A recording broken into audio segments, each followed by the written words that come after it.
Hi, I'm Jane Freeland. I was born at the end of 1939, just after the start of the Second World War, so I'm just 80. I've lived in Southampton for about 50 some years, I think, in this house. I'm originally from the West Riding of Yorkshire, and that's where my first hospital experiences happened. I contracted TB of the spine when I was a 3-year-old.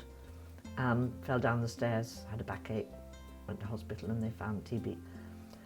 And in those days TB was treated by bed rest and lots of fresh air and supposedly good food.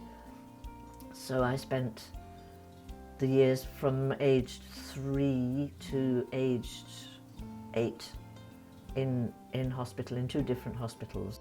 I've got some pictures of me around that time. I mean, mostly I'm lying flat on my back, out of doors. That's me in the Welsh Hospital in May 1944, which was just before I came out.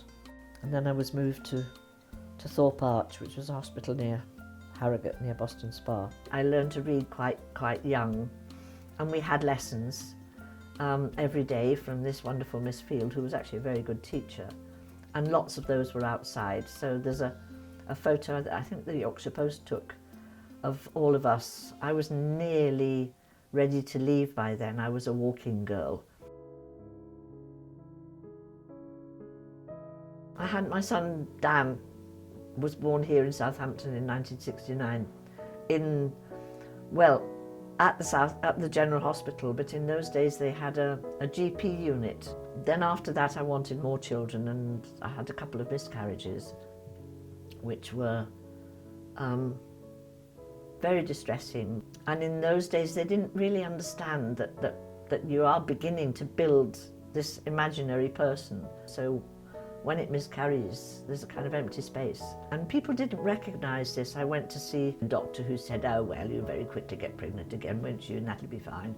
And the whole way in which it's dealt with now, it's another case of the way the NHS learns or has learned. So there's a really clear recognition of the way that people grieve for these, what used to be thought of quite clinically as just a fetus that's miscarried.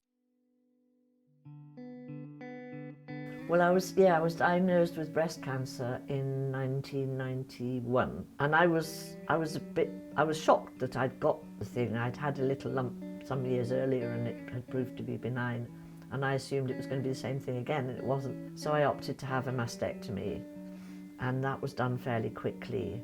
I was with a group of 3 other women in this ward. You stayed in a week.